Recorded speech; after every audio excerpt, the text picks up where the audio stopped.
over a month ago, you might remember the Russian army was massing on the borders of the Ukraine. And I thought to myself, what an excellent time to do a cutting-edge, current events type video on what might happen if a conflict there evolved. Then my wife went into labor 2 weeks early, and consequently I've been a little bit busy to get to that kind of a video.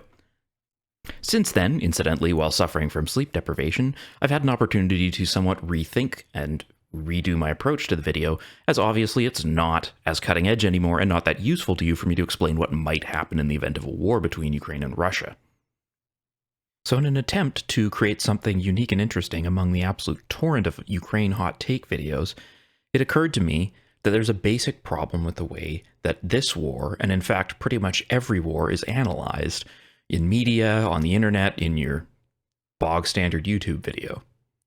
In terms of my own background, I'm a senior officer in the Army Reserve in Canada.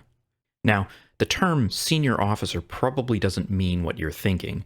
I'm not a general or anything like that. However, what it does mean is that I have graduated from Staff College, which is a little bit hard to explain. The closest I could say is that it's somewhat like the military's version of an MBA, but I realized you'll probably get a better idea exactly what's involved with Staff College by the end of this video, as I'm largely going to be explaining how I'm looking at the Ukraine conflict differently, having had that educational background.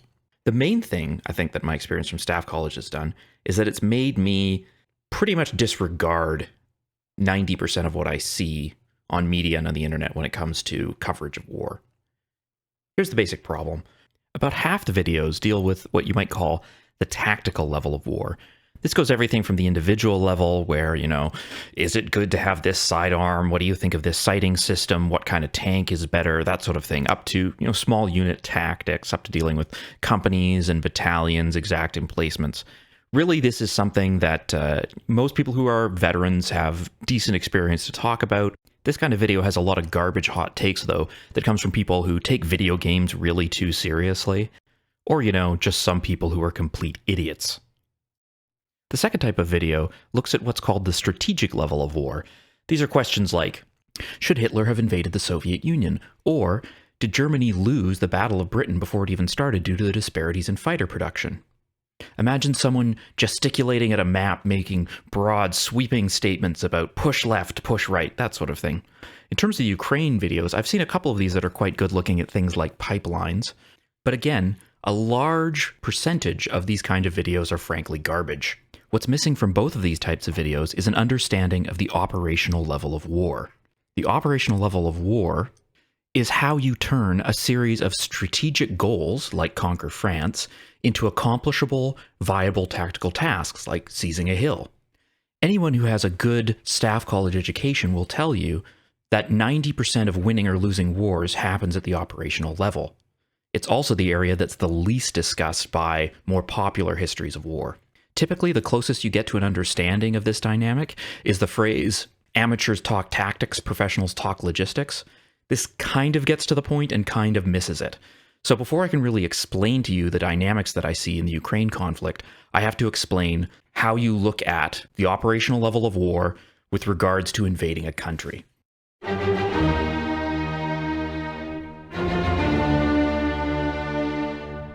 If you want to invade a country, you have two options.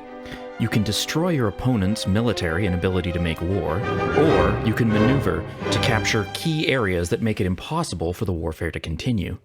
If the approach you take is to destroy your enemy, then you need artillery. I think the biggest gap between warfare as it actually exists and it's commonly understood probably comes from artillery. What I'm showing here is, as best as I can tell, the only time in the entire Band of Brothers series where you see American artillery or mortars impacting on the enemy. Think about that for a second. How often within Hollywood movies or TV do you actually see artillery fire? How big of an effect do you think artillery fire has on the battlefield compared to other weapon systems? Now, coming up with statistics from post-combat reports is actually quite difficult. I'd say generally speaking, you have to take any statistical data analysis and fudge it by about, 10, 15% plus or minus. There's a very high error ratio. However, when it comes to artillery, the numbers are so overwhelming that it doesn't matter. It's difficult to find a reputable statistical analysis that attributes less than 60% of all battlefield casualties to artillery. Generally speaking, the studies fall between 60% and 80%, depending on the war and the methodology. Now again, think about that for a while. That means every other weapons system, rifles, machine guns, grenades, tanks, the entire Air Force, anti-tank rockets, knives, every single other weapons system is sharing 20 to 40% of all casualties. I should point out as well that this dominance of artillery in terms of casualties isn't because artillery is a very prevalent or large arm within a modern army. For example, this is a breakdown of the personnel within something called 4 Canadian Mechanized Brigade Group, which is an imaginary organization used for staff courses and planning. As you can see, the artillery only makes up about 9% of the personnel within that organization, which is about 8,700 soldiers. Now, there's also about 90 soldiers that are in mortar platoons within the infantry units, but that still only gets you up to about the 10% range. Now, for those 10% of personnel, you get 1,855 millimeter artillery pieces and 24 81 millimeter mortars. In comparison, here's some of the other equipment that same organization has. 78 main battle tanks, 48 tow-under armor tank destroyers, 500 cannon-armed infantry fighting vehicles, 2,000 machine guns, 200 designated marksman rifles, 50 sniper rifles, 450 anti-tank rocket launchers, 7,000 rifles, and 8 medium helicopters that are capable of mounting machine guns and rocket pods. Now, for this organization, with all of that equipment, they still expect that 70% of casualties will be inflicted by the 1,855 millimeter artillery pieces and the 24 81 millimeter mortars. Now, how is it that artillery manages to be so dominant in terms of casualties? Well, there's 2 factors to consider. The first one is that the artillery is about the only arm which manages to fire its weapons at the enemy while not being under fire itself. Being fired at by the enemy, or the serious potential of being fired at by the enemy, decreases people's efficiency by something like 2/3 to 3/4, which is somewhat easy to understand. This is particularly why a lot of experience people have from rifle ranges, for instance, doesn't carry over very much to actual combat.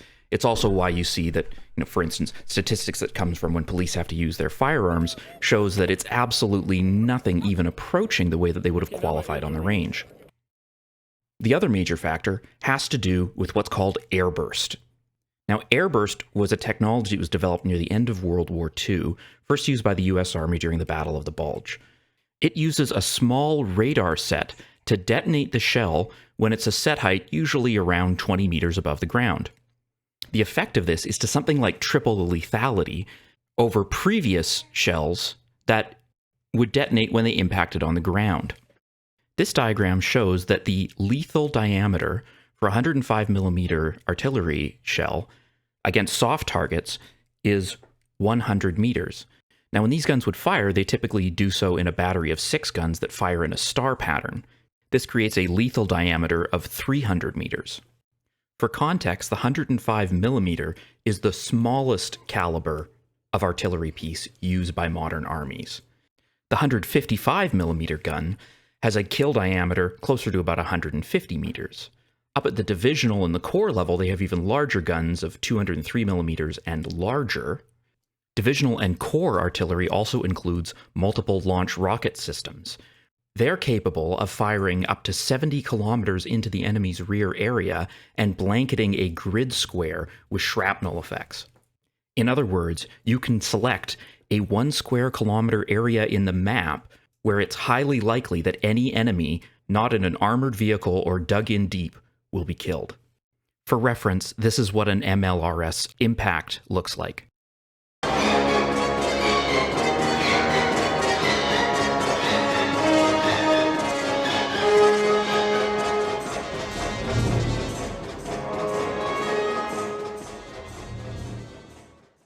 Artillery can also fire very quickly. This is a video of a 155 millimeter gun being fired by Canadians in Afghanistan. Now, the shells that you see on the pallets there each weigh almost 100 pounds. At a normal rate of fire, it would take that gun only 25 minutes to fire all of the shells that you see in this video clip. If the gun goes over to rapid fire mode, it would take less than 8 minutes for them to fire all of the shells on the pallets. With that as background information, I hope it starts to make sense why 4CMBG can allocate about 65% of its personnel to non-artillery fighting soldiers, 25% to more logistical, what usually called the tail, and only 10% to artillery, and yet expect that about 70% of casualties will be inflicted by that 10%. Now, you might find the destruction through artillery method of invading a country not palatable. Maybe you can't handle the logistical requirements of that many heavy shells. Maybe you're balking at the casualties. Maybe you're worried there's going to be too much destruction to the territory you want to conquer. And frankly, that is a good point, as what we've really identified so far is the reason that the opening stages of World War I was so bloody. Modern artillery plus densely concentrated troops in the open is a recipe for a bloodbath. So how do you win a modern war without artillery turning it into an attritional slog? You have to do 3 things: spread out, dig in, and move. Or as we would say within military parlance, disperse, entrench, and maneuver. But it's late and this is running long, so that will have to be a story for next week.